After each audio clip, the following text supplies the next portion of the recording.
ವರ್ಷದಲ್ಲಿ ಒಟ್ಟು 4 ನವರಾತ್ರಿಗಳು ಬರುತ್ತೆ. ಚೈತ್ರ ನವರಾತ್ರಿ, ಆಷಾಢ ನವರಾತ್ರಿ, ಶರನ್ನವರಾತ್ರಿ ಮತ್ತು ಮಾಘ ನವರಾತ್ರಿ. ದಸರಾ ನವರಾತ್ರಿ ಬಿಟ್ಟು ಉಳಿದ 3 ನವರಾತ್ರಿಗಳನ್ನು ಗುಪ್ತ ನವರಾತ್ರಿ ಅಂತ ಕರೀತಾರೆ. ಅಂದರೆ ಗೋಪ್ಯವಾಗಿ ಮಾಡಿಕೊಳ್ಳುವಂಥದ್ದು. ಶ್ರೀ ಮಾತ್ರೇ ನಮಃ. ಶ್ರೀ ಶಾರದಾ ಗುರುಭ್ಯೋ ನಮಃ. ಇದೇ ಜುಲೈ 15ರಿಂದ ವಾರಾಹಿ ನವರಾತ್ರಿ ಪ್ರಾರಂಭ ಆಗುತ್ತೆ. 15ಕ್ಕೆ ಪ್ರಾರಂಭವಾಗಿ 23ಕ್ಕೆ ಮುಗಿಯುತ್ತೆ.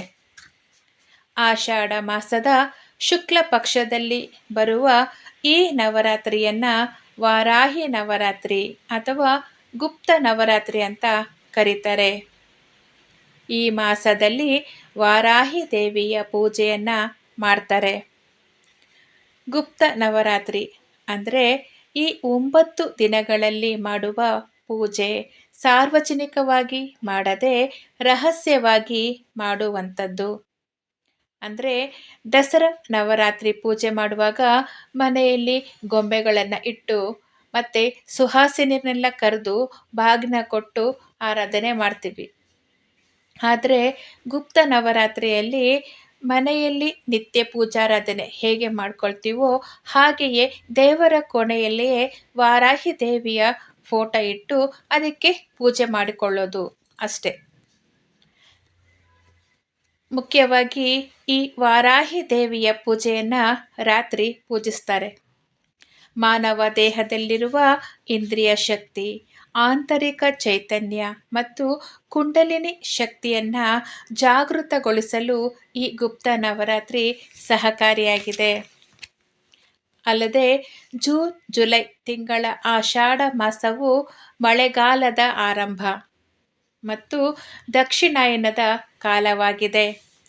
ಕೃಷಿ ಚಟುವಟಿಕೆಗಳ ಆರಂಭದ ಸಮಯ. ವಾರಾಹಿ ದೇವಿಯು ಭೂಮಿಯ ಅಧಿದೇವತೆಯಾದ ಭೂದೇವಿಯ ಸ್ವರೂಪಳಾಗಿದ್ದಾಳೆ. ಈ ಸಮಯದಲ್ಲಿ ಆಕೆಯನ್ನು ಪೂಜಿಸೋದ್ರಿಂದ ಬೆಳೆಗೆ ಯಾವುದೇ ರೀತಿಯ ಹಾನಿಯಾಗದೆ ಉತ್ತಮ ಬೆಳೆ ಬರುತ್ತದೆ ಎಂಬ ನಂಬಿಕೆ. ಹಾಗಾಗಿ ಈ ಮಾಸದಲ್ಲಿ ವಾರಾಹಿ ದೇವಿಯ ಆರಾಧನೆ ಅತ್ಯಂತ ಶ್ರೇಷ್ಠವಾಗಿರುತ್ತೆ.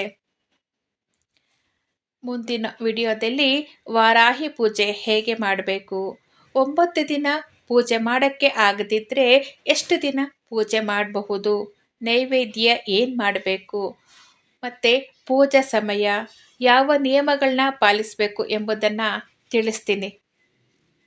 ಶ್ರೀ ದುರ್ಗಾ ಭಕ್ತಿಧಾರ ಚಾನೆಲ್ಗೆ ಯಾರಿನ್ನೂ ಸಬ್ಸ್ಕ್ರೈಬ್ ಮಾಡಿಲ್ಲ, ಪ್ಲೀಸ್ ಸಬ್ಸ್ಕ್ರೈಬ್ ಮಾಡಿ. ಈ ವಿಡಿಯೋನ ಲೈಕ್ ಮಾಡಿ ಮತ್ತು ನಿಮ್ಮ ಫ್ರೆಂಡ್ಸ್ಗೂ ಮತ್ತು ನಿಮ್ಮ ಮನೆಯವ್ರಿಗೆಲ್ಲ ಶೇರ್ ಮಾಡಿ. Thank you.